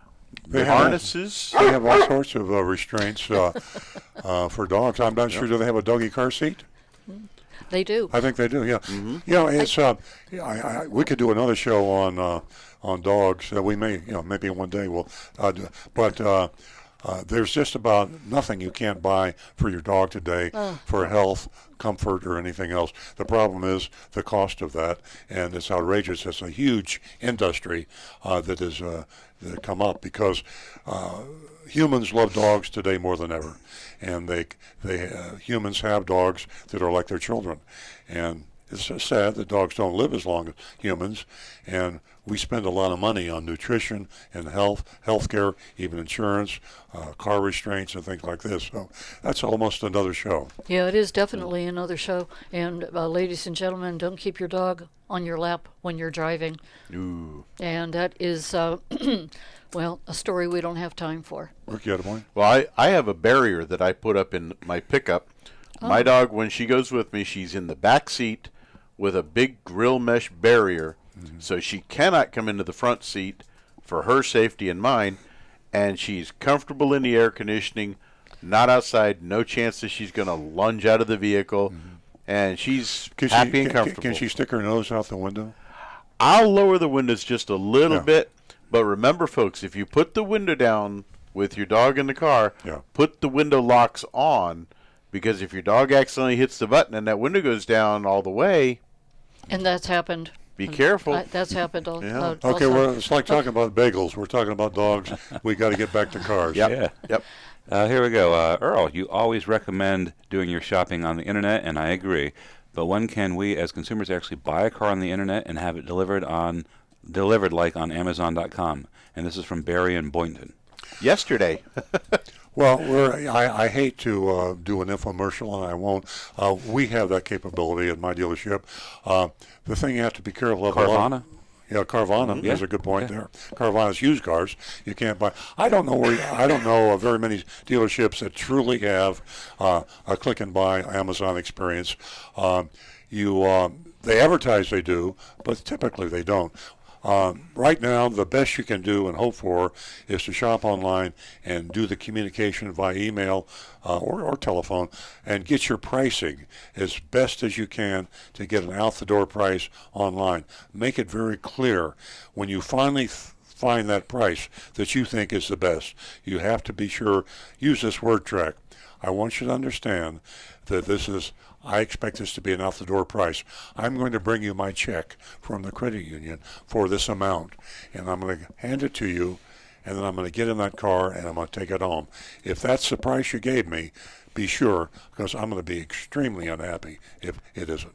True online car buying is a great convenience, but all the rules, everything we talk about, still apply. You still have to compare because that online price might be too high. Exactly. Yeah. And there's still a lot of things that make it, just speaking from experience, like registering your car and things with like loans with banks.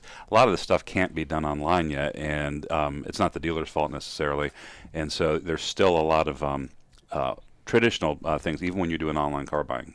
So you still can't let your guard down. Great information. Yeah, it's true. Same thing applies. We talk about other ways to buy cars, TrueCar. We talk about Costco. Whatever you do, the program may be pure and honest, but the car dealerships aren't. And so there isn't any banner or logo that you can trust so much that you also trust the car dealer. That's the weak link in Costco's chain, and we'll talk about it later in the mystery shopping report. Costco has got an amazing car bargain. Costco's prices are so good that the car dealers don't like them because they actually can't make money on a Costco deal. Yet they sign up for the Costco program. So they are really adversarial when you walk into many Costco approved dealerships, and if you're not very careful, you will not get the Costco price. So as Stu said, online car buying, TrueCar, Costco, whatever you do, shop and compare. Competition is your best friend. 877-960-9960. And Nancy, let's hear. Nancy has an affidavit she's been trying to tell you about, and we got to do this. It's very important. Yeah, this is real important, guys. So listen up. You can save yourself a whole lot of money, and I'm working on a video in the future on this particular topic, dealer fee. I have a question for you. Did you know that almost every car dealership in Florida adds hidden fees to the price of their that they advertise and quote to you. These fees are often disguised as government fees and slipped unnoticed into the final price you're signing all the papers in the F&I office, also called the business office. In South Florida, these hidden fees add an average of $1,000 in the business office. I'm about to show you a way you can avoid being tricked by paying these hidden fees, as well as unwanted, valueless dealer-installed accessories, which are often added to the supposed out-the-door advertised price or the price you were quoted by the salesman. Simply click on www.outthedoorpriceaffidavit.com. That's www.outthedoorpriceaffidavit.com and download this legal document. Insist that this form be signed by the manager of the car dealership. Excuse me. The form guarantees that the price you saw in the advertisement or were quoted by the salesman is the out-the-door price, plus government fees, only tax and tag. So remember that. You can save time by emailing or faxing this form to the car dealership for a signature. And you ask yourself, what should you do if they refuse to sign the form? Leave. Earl's holding up that affidavit that you can download. Well, it's great. It's just, what is that, www.outthedoorprice? That's correct. www.outthedoorpriceaffidavit.com. Affidavit, yeah. Out the door price affidavit, and goes right to the form. Download it, put it in your pocket, or you can fax or email it to the car dealer if you're shopping online.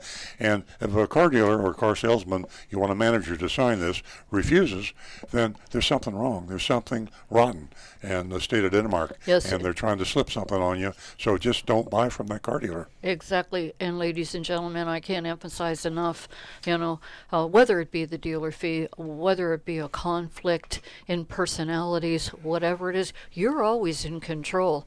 And the doors are not locked when you walk through the dealership where you can't leave. So anything at all that you don't agree with, you just simply leave. And ladies and gentlemen, I'd like to know how you feel about this affidavit, whether you would download this affidavit at outthedoorpriceaffidavit.com. Go to youranonymousfeedback.com and give us your opinion.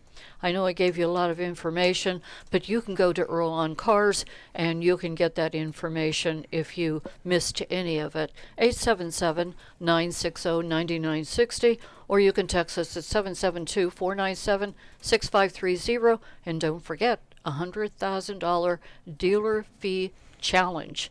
Yes, Earl is challenging the car dealers. Okay, we're back. Texter backing up. Rick, let's go with you first. Okay. Remy is asking, is it true that brand new cars take an oil change or two to achieve the rated gas mileage? My Forester was supposed to get 30 miles per gallon combined. I'm averaging only 23 miles per gallon, having driven 2,000 miles. Can I guess? No. Absolutely correct. Thank you. No, Correcto. your car should be getting the advertised fuel economy right from the get-go. There's no break-in period anymore on cars, and it should be doing just fine. That being said, it may be a combination of driving habits, tire pressure, and a few other issues like the incredible heat we've got in South Florida right now that are affecting your fuel economy. Remember, the hotter it is, the harder the air conditioner has to work, and that uses more gas. So all these little things add up, but it can't hurt to stop in and check with the dealer. Just ask them to make sure everything's operating properly on the car, and also look around and make sure you're not carrying too much stuff in the car that adds weight and is going to cut your fuel economy. Very good. We're going to go to Peter, who's calling, and he's calling us from West Palm Beach. Good morning, Peter. Well, okay, we lost Peter, if Peter's still listening, give us a call back at 877-960-9960, or you can text us at 772-497-6530. Boy, there's some interesting texts. Oh yeah, they're coming in. Wow. I'll go to the first one is on our Facebook live stream, and it's from Cable. Cable says, was car shopping recently in the West Palm area when the sales associate said the mandatory dealer fee was $995. I immediately challenged him, said I didn't care for the fee, and I clearly cited you, Earl, on the subject. He then visited with the dealership manager and came back with a, quote, solution. They would not waive the fee, but instead reduce the price of the car by the equivalent $995. Weird. Cable, you won. And it's weird. The whole dealer fee, hidden fee thing is weird. But that's a great way to approach it. I mean, there are other ways to approach it. We talked about go ahead and include your dealer fee, but give me the lowest price, and then I'm going to shop it with your competition. But what you did is just as good. You got them to take it off. Yeah. They just left it. They just took it off the price, which is the same thing. It's funny. We have the same argument that the dealer fee dealers have. They say the only number that matters is the bottom line, and that's true until you throw in the monkey wrench of dealer fees in advertising or early on in the presentation of a sale. Mm-hmm. Next one. A lot of your advice is fine for people with an aggressive personality. I don't think I have the ability to challenge all the sneaky tactics like hidden fees. What's an introvert to do? Kathy in Palm Beach Gardens. Yeah, I have. I feel for most of the folks.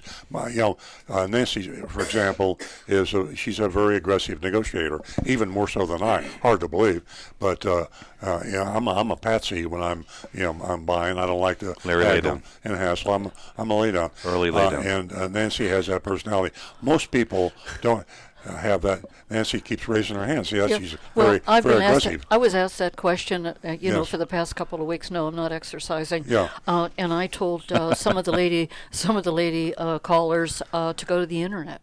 Yeah. Okay. Yeah. Go to the internet. Yeah. And, you could do a lot of negotiating there. So the main thing to do is if you have that an average personality and you don't like the confrontation. Remember, you're playing with the pros. Car salesmen are professionals. Yeah. They're trained. They are selected psychologically for that job. Every morning in most car dealerships, they have a rah-rah sales meeting, and they whip them into a frenzy. And, a bloodthirsty frenzy. It's like, you're playing against the house when you walk into a car dealership. Yeah. You never win when you're playing against the house. So as Nancy said, you don't have to have that confrontation online. And a lot of people, by the way, you might be a docile, calm person in person, but some people get pretty aggressive online, and you can sometimes be more aggressive in an email or a text than you can when you're on the phone. So whatever suits you, if you don't have that aggressive personality, do your negotiating online. Rick? I would call Nancy and bring her to do the negotiating for me. Well, that's a great idea because Nancy would probably do it, but you have friends, people. Most attorneys are nasty, aggressive people. I take that back. I'm only kidding. I like it. Yep. I like a lot of attorneys, but attorneys are good negotiators. Sorry, Uncle And Gary. if they're not a good negotiator, they're probably not a good attorney. If you have someone and you know people, business people, attorneys, people in your crowd, take them with you car shopping, relatives. And there's always someone that's a little bit more forceful, and you should never go car shopping alone. That's true.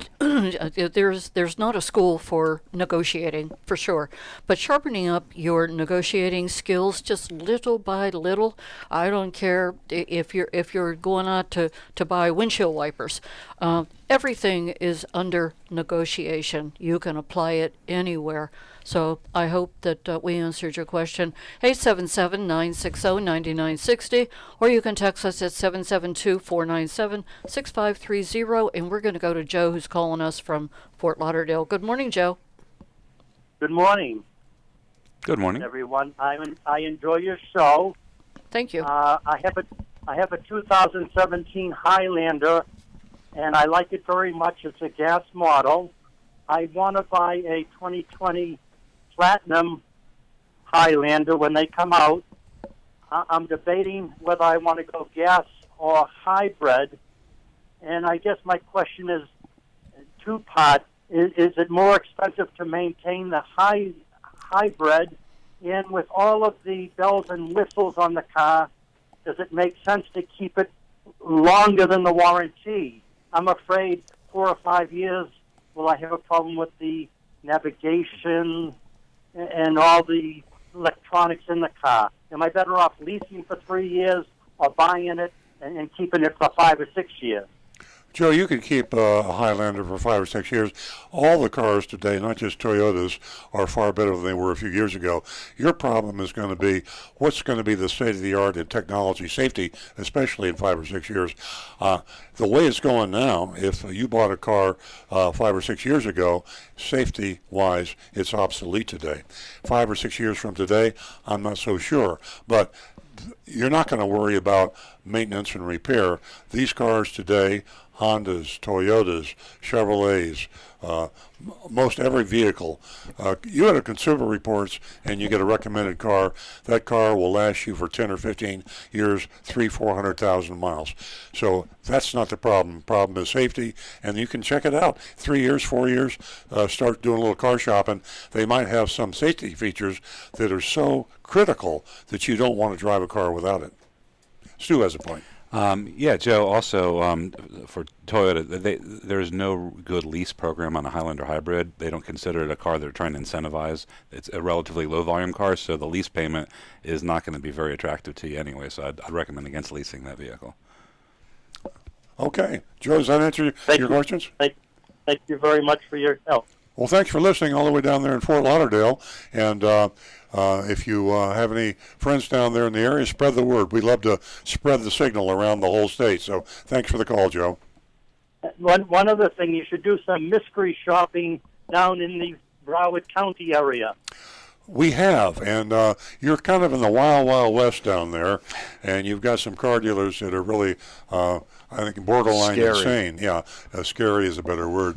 And we've done 2 or 3 dealers down there. The further south you go, and you get into Miami, it really gets dangerous. And we actually had a physical confrontation with a mystery shopper, as I recall, in Miami one time. Our mystery shopper was trying to take the vehicle buyer's order with him, and he almost was physically assaulted to get it back. So it's dangerous down there, but our mystery shoppers are very brave people. And quick on their feet. One last question. I think last week you said the cheapest way to buy a vehicle at your place was through Costco. Yes. It's the cheapest way to buy a vehicle any place if it's a Costco-approved dealership, if you go by the rules. And if you stay tuned for our mystery shopping report coming up in just a very few minutes, you will see what we're talking about. If you're a Costco member, you should go by the rules. The Costco rules are you call the dealership, you get the name of the Costco member, and they will email you back. You will get the... Go to the CostcoAuto.com website first. Exactly. Yeah. Got to go to the CostcoAuto.com website. You have to put the zip code in, and that's where you get the information as to the Costco certified dealers in your area. And then you go by the rules. You should see the Costco member-only approved price sheet, and you should be sure that the price they give you follows all the rules. If you have a problem, you can call Costco because you registered with them. But yeah, Costco is a great auto buying program, but you've got to be very, very careful. Thank you very much. Thank you for the call, Joe.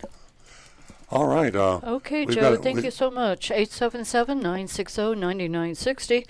Or you can text us. It's 772-497-6530. Got some text. They keep coming in. Here's a good one. Let's see. Why do dealers use Costco and TrueCar if they lose money? I don't believe you. Costco, that's a great question. And that does sound like I'm lying. Why would you want the Costco auto buying program? Very simple. It attracts Costco members, and then you trick them when they come in. And I don't want to give away any secrets, but that just may have happened in our mystery shopping report, so you'll have to stay tuned. By being on the Costco member approved program, people come in, Costco members, and you walk into the dealership fat and happy and say, I'm a Costco member, give me the Costco price. And the car salesman says, no problem. Here's the Costco price, and you buy the car and you go home and you paid $5,000 too much for the car. The Costco dealers oftentimes are using that as a lure. TrueCar Costco is a way to get you in. So you have to be extremely careful. Go by the rules of the program. Verify you're getting the Costco price. Verify you're getting the true car price. And also, you've talked about this on the show a lot. Why would they lose money? Well, we talk about stair-step incentives, and you can lose money on a deal or 2 or 10 as a dealer, and then receive some big bonuses from your manufacturer. Exactly. We talk about like the last day of the month. People lose money on the last day of the month to get and that that's money. I talked about on the way in. We were talking about the very same thing, and I explained to her that a car dealer can break even or lose money on a car, but in the long run, it's a plus because it's one step further to his big fat bonus the manufacturer gives him at the end of the month or at the end of the quarter. And big article in Automotive News today that a lot of the car dealers are up in arms. Nissan is up in arms. The car dealers stair-step incentives with the manufacturer Nissan. Nissan finally has been beat into submission, and they have said off the record that at the end of the year they're dropping stair-step incentives because the dealers are getting ready to sue Nissan. So that zero profit or loser deal is something car dealers are forced to take sometimes to get to their quota. Mm-hmm. Okay, we have a text from Joe in Boynton, and this is for Rick. Why do some cars have timing chains and some have timing belts? Is it all about cost to build the engine? Multiple reasons. Cost to build the engine can be one. Timing chains are more reliable. They last longer. They don't have a maintenance interval. You don't change them. However, when they do wear out, the damage they can cause can be much more extensive. One of the main reasons that they've gone away from timing belts and gone back to chains is that the cylinder heads are getting a lot smaller, and they don't have the clearances for the valves. So in the old days, if you broke a timing belt, the car would simply stop. And $800 to $1,000 for a new belt and everything else, you were back on the road. Now, if it breaks a chain and causes major engine damage, that could be $8,000. Wow. Okay, we've got time for another text or two before we get to the mystery shopping report. They're not ending. They're just coming in. Okay, this is from longtime listener and longtime texter Anne Marie. Good morning, and by the way, this is a great question. I've thought about this before, so good morning, get ready. Anne-Marie. Good morning, yeah. Why do car manufacturers place the horn where they do? My long gone 1989 Honda Accord had the horn on the edge of the steering wheel away from the airbag. Nowadays, the horn is placed in the middle of the steering wheel where the airbag is. If you are blowing the horn when you're in a collision, I'd think your hand would be propelled into your face from the airbag. Am I wrong? And I've imagined that too, as you holding on desperately on your horn. That's an interesting question. Yeah, very interesting. I think why they put it in the middle is because that's where you think it is. And how many have been in a car and suddenly you have to hit the horn and you're slapping around, you can't get to the horn. Maybe it's a different type of car. Change cars. I think people expect the horn to be there, and that's where they hit it. And it's an instantaneous reflex. And if you miss the horn, it could be a problem. But Anne-Marie, I love your question. She's got a great brain. Yeah. Yeah. We need to find out about that. We need to talk to somebody that knows and find out maybe that's a bad place for the horn. It's a good place if you have a Takata airbag. Then you can block the shrapnel. But sorry. This is from Thomas in Lake Worth. How is the software on dashboard items like CarPlay and Maps updated? Don't know. Actually, for most, since he mentions CarPlay, as in Apple CarPlay, that all runs through your phone. So every time the navigation in your phone updates, then it would be updated in your car, especially if you're using such programs as Waze, Scout GPS, or any other navigation system that operates through your phone. On my car, I get a little thing comes up on my display that says we have a download. Would you like to take it now? Would you like it to do it in the background? And so it's all done automatically. And that would be on like Entune and a lot of others. Most of those updates come over the air. Yeah, GPS. Or in some very few cases, Toyota. This is one of my big beefs with Toyota. One of the things that I am furious about.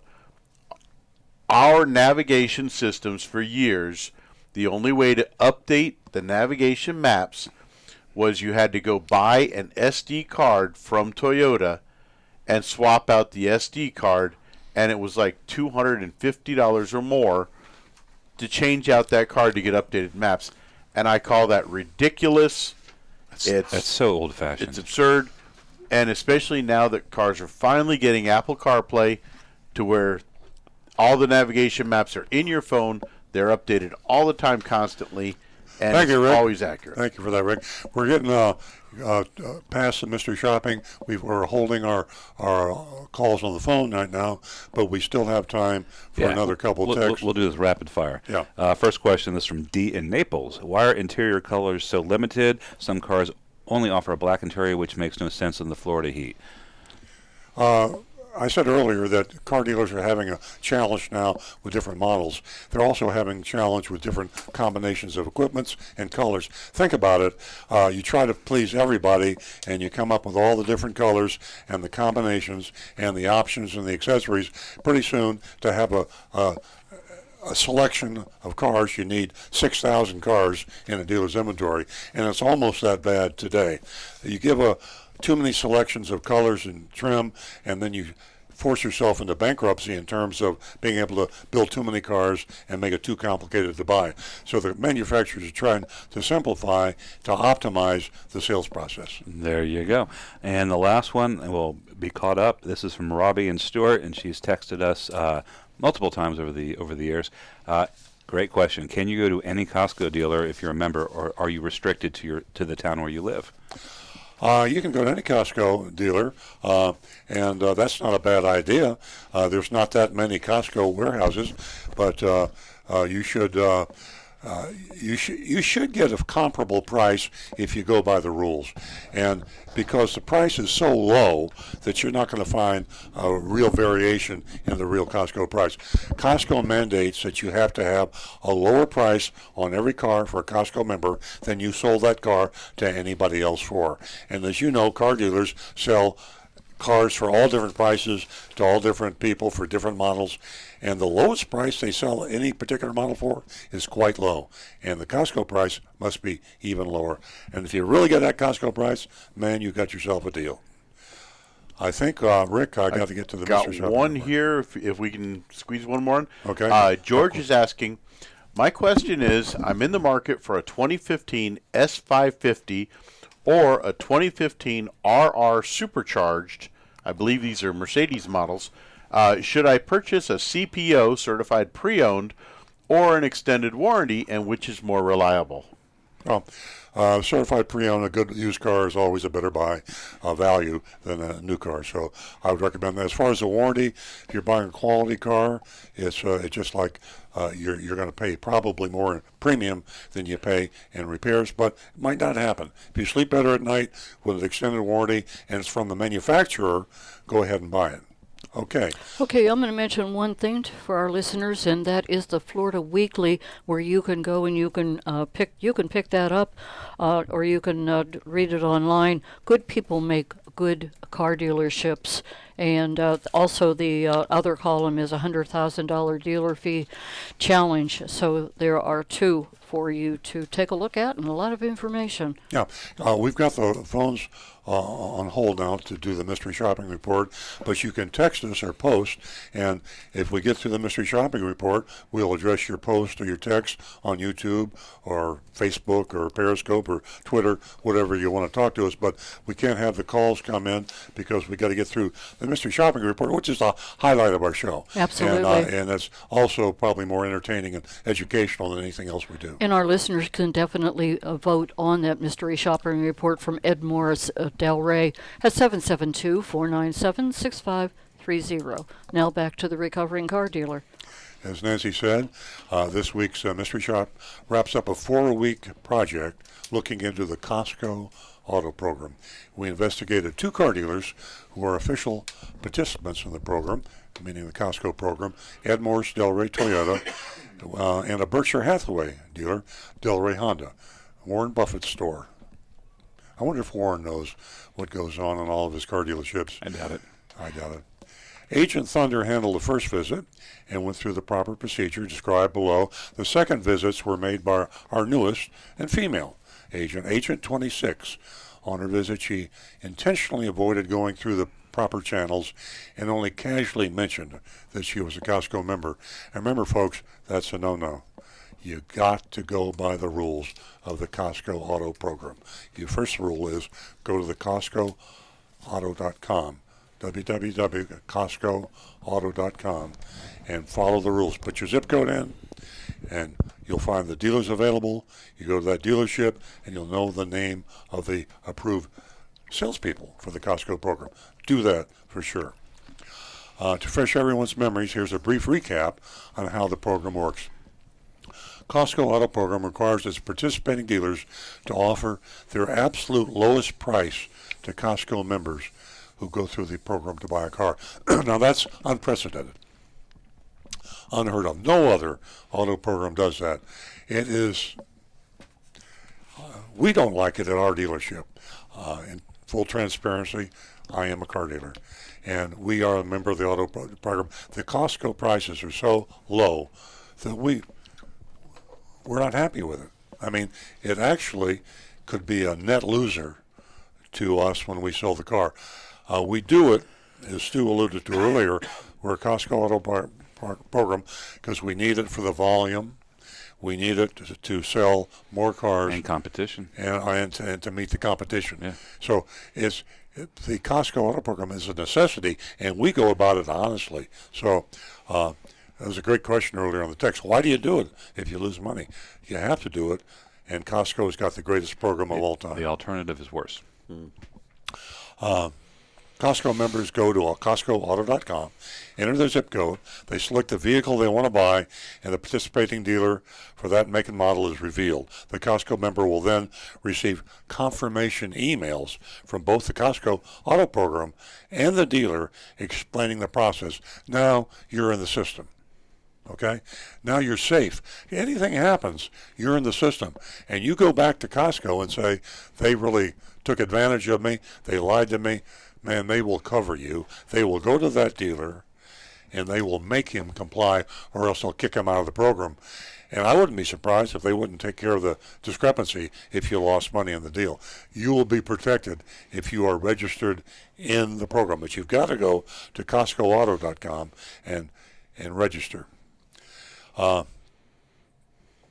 The Costco member is then instructed to ask for one of the authorized dealer contacts identified in the confirmation email and present their Costco membership card. In my case, it's a Visa card. I have my Costco member is a Visa card. So you present that to the car salesperson who is the approved member. The member must also be shown the special member-only price sheet that shows the exclusive prearranged Costco member savings. This is a little complicated as I say it. There's a lot of steps here. Register. You got to go to the website, the Costco website, and then you have to put your zip code in, and then you have to find out the certified approved dealers, and then you have to see the certified approved salesperson at the certified approved dealers, and then they have to show you the member-only price sheet. See, it's a lot involved here. And I can tell you right now, most people don't do this. And that's why people get taken advantage of. Here's what we learned so far in our previous shops. Delray Honda failed to follow the prescribed rules for the program on both mystery shops. Failed. Berkshire Hathaway Corporation. Delray Honda failed. They winged it when Agent Thunder went in through the proper channels, and they winged it when Agent 26 came in without the proper channels. And they were respectful and professional, and to Delray Honda's credit. They gave our agents pretty good prices, okay, but they played loose with the rules and kept the details of the deals out of sight of the Costco Auto program. So that's not good. Ed Morse Delray Toyota, on the other hand, went by the book when Agent Thunder came in, the previous time we shopped them on Costco. Investigated them on April 12th. Our only criticism concerned their large dealer fees. That was at Ed Morse Delray Toyota. And we put them on the recommended dealer list. So they didn't do exactly right, but we put them on the list. Now this is the second time we're visiting Delray Toyota. And here's a report, speaking in the first person as if I were Agent 26. I arrived at Edmore Delray Toyota at 9:16 a.m., parked, entered the showroom. I asked the receptionist for a salesperson and was told that the sales staff were in the morning meeting for another 10 minutes. She asked me if I would like to sit, but I declined. Said I'd walk around and look outside. I wandered the lot, looked at the vehicles for a while, headed back in at 9:39 a.m. Agent 26 is very precise. She is. I like that. Yeah. The salespeople were still in the meeting, and the receptionist assured me it'd be no longer than 5 minutes. A minute later, the sales staff entered the showroom en masse. Is that right? Or is it en masse? En masse. En masse. Bunch of salesmen came out the door. The receptionist caught the attention of a woman who then veered from the pack, as a pack of wolves, and headed my way. She introduced herself as Danny. That made me think of Game of Thrones, by the way. Yeah. I was picturing the Danny Mother of Dragons. Exactly. Sorry. Danny started the conversation. Breathing and everything. Yeah. Danny started the conversation with a familiar line, "What brought you in today?" And I said, "My car." No, I just made that up. My feet. I was very specific. A new 2019 Toyota Camry SE in silver. I said I knew the one I wanted, and I'd even saved pictures of it on my phone to put on Instagram. That's kind of, she's a millennial thing. She's a young millennial. A young millennial. Yeah, she's almost Gen Z, I think. Gen Z, yeah. Yeah. Oh. Danny agreed that I certainly knew what I wanted, laughed. She asked to see the pics I had saved, and I showed her. I saved them off their wood fight earlier. We talked about why I love the silver one so much and what had led me to consider the Camry. Danny was high energy, and I was enjoying the conversation. So here we have a female shopper with another female salesperson, and they're hitting it off. This would never have happened 30 years ago. It wouldn't happen 30, exactly. Danny led me to a desk where she collected my driver's license and left me to get a key. She returned quickly. We took an elevator to the second floor of a parking garage. We found the car, a new 2019 Camry SE in celestial silver, metallic. MSRP was $27,791. There was an addendum for unlimited nitrofill. I like how they spell nitrofill. Yeah. They leave the one of the L's off of the word fill. Yeah. Well, that saves money on ink. $399. Now, I was also very happy to see Consumer Reports has attacked nitrogen in cars again. They've done extensive testing, and they repeated their nitrogen is worth nothing. So here we have Ed Morse Delray Toyota charging $400. Can I round that $399 up? Yeah, $400 for air. $400 for nitrogen. Unbelievable. And tent for $299. Side note, worth about $150. Yeah, half that. Danny opened the doors and asked me to get inside, then drove us downstairs. She did a test salesperson's walk around, asked me to get in the driver's seat for a test drive. Things were less fun on the test drive. I was very unfamiliar with the area and was nervous about driving. Danny didn't speak much, and after a few minutes into the test drive, she took a phone call. I wasn't sure where I was going, and I felt uncomfortable interrupting the phone call to ask for guidance. Danny finished her call and noticed I looked stressed. I said I was lost and starting to freak out a little bit. She apologized and guided me back to the dealership. Now, that's just not good salesmanship, but it's irrelevant to our purpose here today. Not smart, not the way you treat a customer. But I think it does describe something that a lot of customers might go through. You're at the dealership in an unfamiliar part of this town. So. Exactly. Back at the desk, Danny gathered personal information from me. That's when I told her I was a Costco member and that I understood I was entitled to a special discount. Now, if you just tuned in, and people tune in and tune out, we're in mystery shopping, Ed Morse Delray Honda. We have a young lady named Agent 26, code name, who is shopping. And we're trying to get a Costco price, but we didn't go by the rules. We went by, oh, by the way, I'm a Costco member, and this is when she sprung it on the salesperson. So she says, I'm a Costco member, and I'm entitled to a special discount. Danny, the salesperson, said, she's looking at her keyboard. She just kept typing, nodded without looking up, and said, Costco, got it? Okay. She said she'd have to get the Costco deal from her manager and would be back. A few minutes later, Danny returned with a worksheet. It looked like I was getting a $4,478 discount off a sticker MSRP. That was $27,791. Exact same price as Agent Thunder's Camry, by the way. Yeah, and that is exact same price. Same vehicle, the same MSRP. Yeah. MSRP, yeah. MSRP, yeah. And then she added $593 for the nitrogen in the tires and the tent. Well, and it said Costco price. No, they didn't. They called it the Costco price. Yeah, the Costco price. They misspelled Costco. Okay, but we don't gig them for that. We don't gig them for entertainment value. For spelling. We don't gig them for talking on the phone. Still we funny. gig them on ethics and honesty. I'm sorry. I'm a grammar Nazi. You are. You're very anal. Next came taxable fees for $291.25, $899 dock fee, absolutely outrageous, sales tax, and $690 in non-tax fees. $690.90. And do you know what a non-tax fee is, folks? It's a dealer fee. It's a hidden fee. It's BS. Non-tax fees. So, we got here at the latest edition, $1,589, but there's more that you'll find out later in the report, and added BS. I said that the initial price looked good, but with all the extra fees added, it was pushing the deal out of my range of affordability. I said I thought the Costco price was supposed to be ridiculously low, and it is. Danny said the Costco price took into account the fees. She added that a lot of the fees are regulated by the state, and we couldn't do anything about them. Shame on Danny. Danny told a big fat whopper. Unless she's talking about registration. And I'm not talking about hamburgers. She told a lie. She's telling a Big Mac. Exactly. A Whop is a Whataburger. I'd go for a Burger Whopper. King. A Burger King. Dated myself. A Whataburger is a Whataburger. I asked if I could get an official buyer's order Whopper's take with very me to review at home. Danny looked perplexed. She queried, "You're not taking it today?" I imagine the sound like this. Yeah. Sorry. You understand, folks, huge amount of pressure put on salespeople to spot deliver the car. If a salesperson sells 15 cars in a month and they spot 14 of the 15, they probably get a bonus. Yeah. Spot the car over the curb. Make them take it home. Puppy dog. Puppy dog.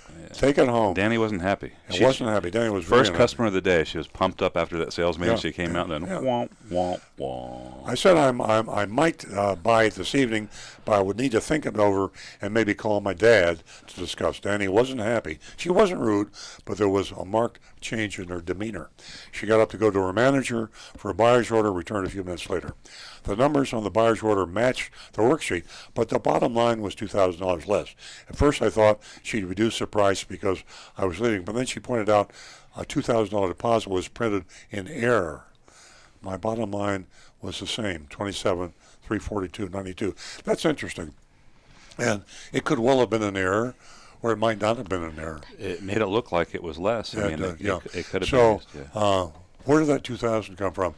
The customer. Right. Yeah, but what caused it to be what in was the the computer? mindset? Yeah, to make the price look lower. The jury's out on she it. pointed it out. So yeah. Here's the summary epilogue. Well, you missed that part. Interesting about the other fee. Oh yeah, right. It's very important. I'm sorry. There was another, I believe, unheard of fee. Right below the title and that registration fee of $475, other fees. Other fees. So Ed Morris Delray Toyota invented a new dealer fee. Yeah, they've really, I mean, what do they got here? I think I itemized them here. I'll jump ahead a little bit. It was like 18. Yeah, we've got here. We got the, okay. Or 1,300. Okay, we got the nitro intent Costco price. We have the dock fee. We have the, that's not it. I got the last page here. Oh, yeah. Excuse me here. Silence is deadly on radio. I shouldn't be doing that. Don't forget, ladies and gentlemen, you can vote on this mystery shopping report at 772-497-6530. We are mystery shopping Ed Morris Delray Toyota, and this is part 2 of the Costco follow-up. And Earl's going to quote a few numbers to you. Thanks for covering for me here. I found it. Better than humming. So we have $199.95 electronic filing fee. We have $85 tax agency fee. We have $899 dock fee. We have $213.90 in other fees. And that totals up to be $1,297.85. Now, this approaches a new record in lots of fees, and they are all BS. They are all phony, hidden fees to bump the profit. In this case, $1,297.85. $297. Let's call it $1,300 in fees. So that's what we have here. We've got an obvious effort to bypass the program by Costco. I guess I should be back at epilogue here. In contrast to the superb performance in part one of this investigation, Edmore Ray Toyota did poorly when dealing with a Costco member who does not go through the official process. Did Agent 26 get the Costco price? Well, the discounts were similar. Remember, $4,478 for Agent 26 and $4,528 for Agent Thunder. Nope. Agent Thunder's discount was applied to the invoice, which is the way the Costco program is supposed to go. Invoice price for the Camry. But Agent 26 price discount was applied to the MSRP. And to top it off, she was charged $593 for worthless nitrogen and $150 worth of window tint, which is, half the cost of double the price of what they paid for it. 3M pinstriping that you can buy for $20 a roll, and places like that charge you $200. Yeah, This is a window tint. All told, Agent Texas Costco price was $2,477 higher than Agent Thunder's comparing out the door price. So, we also found, as I said earlier, a brand new dealer fee called Other Fee, and the rest of them. I'm going to make a logo for that. Yeah. No other fees. So four dealer fees, folks. 4 dealer fees ranging from $85 for the tag agency fee to $199.75 for the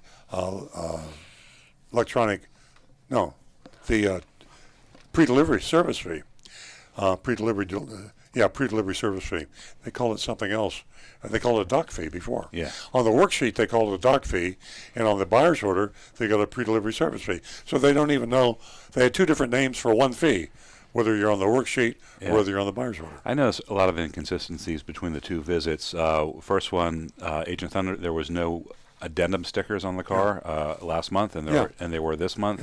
Yeah. There was it almost looked like they pre-printed that Cutco price on the buyer's order, and that wasn't there last time. So sounds like a dealership in disarray, confusion, I would say. And that's not the reason we're voting, folks. We're voting for honesty and ethics and professions, and we have to take a vote now. Yeah, we do. Let's start with our Facebook votes and see how that went. We have 3 Facebook grades that came in and 1 on text. On Facebook, Linda gives them you guessed it, a big fat F. Leah gives them an F. Ed gives them an F, and then text in is Anne-Marie. She also gives Ed Morse Del Rey Toyota a big fat F, and I'm going to concur. F. And Rick's got some YouTubes over here. I've got Angel, Al Shukri, and Ernesto all agree F, and I agree F. Yeah. I don't even have to ask. There's an angry mob out there. Do you hear that? Yeah, angry, that's right. Pitchforks and torches. Do they have torches? And pitchforks. Let's all head down to Del Rey. Yeah. And this is Black Widow. Yes, I'll refrain. She gives him a G. from any long, detailed answer. And I could, because we talked about this on our way in. That just put the icing on the cake for me. So at any rate, I won't go into all that, but I give him an F. I'm going to fail them, and we're going to put them on the do not recommend list. We'll flip them. I think that's the shortest tenure of a dealer on the recommended dealership in Earl Stewart on Cars history. It is. And 3 weeks. Yeah, and one of the reasons is that we really, really love the Costco auto buying program, and to bastardize it in this manner, and that's probably not a politically correct word anymore. No, it's okay. But it's just wrong. And here's the problem, folks, and Nancy and I talked about this too as we drove to the radio show this morning. Why do the salespeople do what they do to the Costco program? Why did Danny and why did Danny's manager collaborate and conspire to mislead a Costco member into the program. They did it because they're paid on commission. And they knew that Costco would know about it. Danny either received no commission on a Costco purchase or a very small one, and the manager also does. The big picture is to take the Costco deals because you need the volume. But the managers don't see that. The salesmen don't see that. They see commission. And when they see Costco customer, they see no commission. And it angers me that Costco doesn't understand that, and they do not police their programs more carefully. We will send this shopping report to Costco and to the powers that be, the executives, and hope they do something about it. Yeah, well, what makes me happy is when women support women, and you may not agree with me, but it doesn't matter whether it's in a car dealership or it's at a gas station. Women supporting women, and when you pick up on a woman's demeanor, I want to tell you what, I think that you would rather hear her verbally share the demeanor. Do we have time for a quickie? Yeah, Susan Mills texted me, asked about buying a used car on the Costco auto buying program. We are a Costco member on the new car. We do not participate on the used car, and there's a very good reason for that. I would recommend that you use the Costco used car auto buying program, but shop and compare. The Costco auto buying program for used cars requires a stiff discount off their asking price, but their asking price can be anything. And if they have a very high asking price, they can give a stiff discount, and it will not be a good used car price. Very difficult to compare used car prices. Shop and compare even Costco membership prices on used cars, Susan. Thanks for the text. I hope everyone enjoyed the show today, and from everyone here from Earl Stewart on Cars, we want to thank you. We want to send out a special thanks to Rudy and to Jonathan for helping us out as they do every single week. We'll be right back here next week. Have a wonderful weekend.